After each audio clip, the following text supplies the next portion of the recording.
pagi siswa-siswi Cinta Budaya. Bagaimana kabar kalian? Sehat? Kuota internet kalian masih aman? Kembali lagi bersama Bapak di pelajaran PPKN. Seperti biasa di hari Kamis kita akan membahas pelajaran kewarganegaraan. Dan kali ini kita akan membahas jenis-jenis teori kedaulatan, di mana materi ini adalah materi lanjutan dari minggu lalu. Minggu lalu Bapak sudah menjelaskan bahwa kedaulatan adalah kekuasaan tertinggi untuk membuat hukum atau peraturan.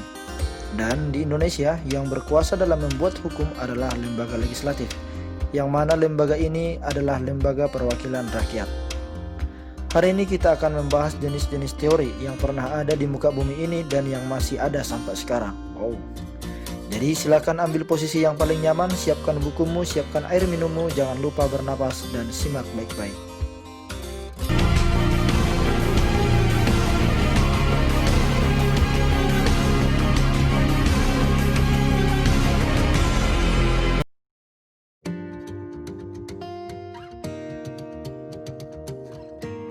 Jenis-jenis teori kedaulatan.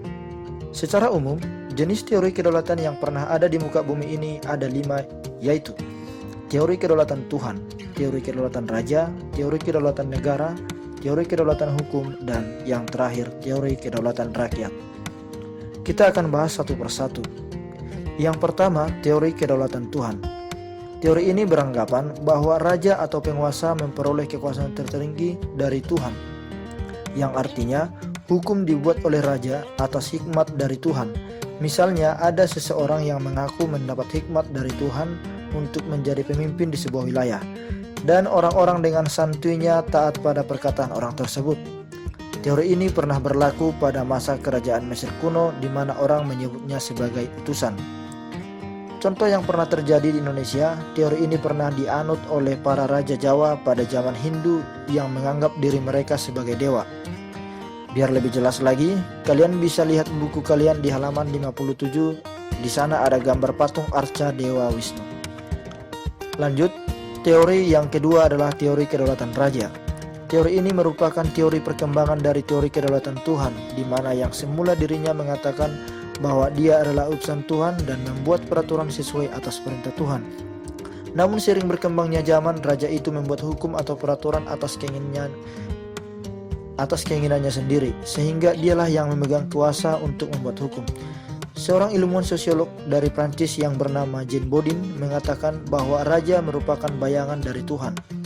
Dan temannya Niccolo Machiavelli, seorang tokoh dari Italia, mengatakan agar negara kuat maka raja harus berkuasa mutlak.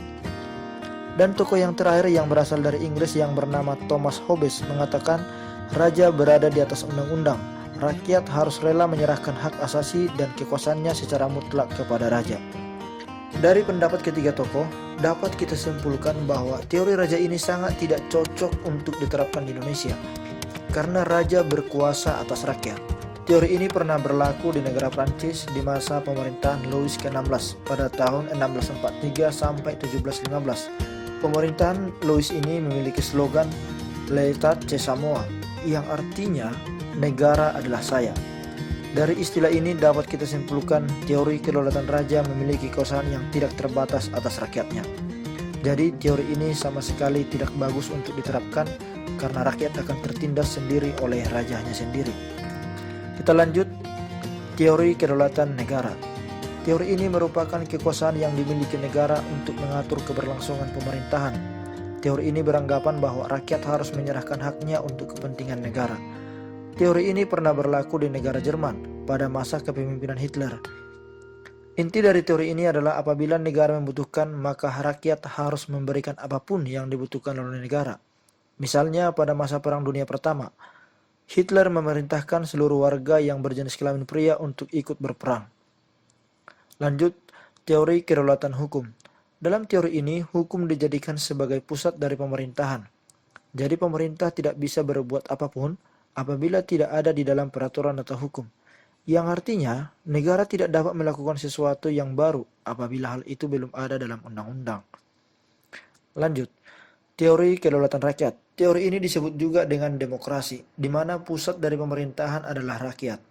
Dalam teori ini, rakyat menjadi pemegang kekuasaan untuk membuat peraturan atau undang-undang, dan pemerintahannya juga berasal dari rakyat yang dipilih melalui pemilihan umum. Dalam teori ini, hal yang harus dijamin oleh negara adalah hak asasi manusia. Teori inilah yang dianut oleh negara kita untuk menjalankan pemerintahan. Teori ini memiliki slogan dari rakyat, oleh rakyat, dan untuk rakyat. Nah, itulah 5 jenis teori-teori kedaulatan yang Bapak jelaskan secara singkat. Sampai di sini pembahasan kita hari ini. Sebelum kalian menikmati makan siang atau sebelum kalian istirahat, silakan kerjakan tugas yang sudah Bapak bagikan di grup. Ingat, jawabannya ada dalam pembahasan video ini dan pembahasan kita di minggu lalu. Selamat mengerjakan, tetap semangat, jaga kesehatan, dan jangan lupa untuk bernafas. Saya Ganda Silalahi pamit undur diri dan sampai jumpa di hari selanjutnya. Bye-bye.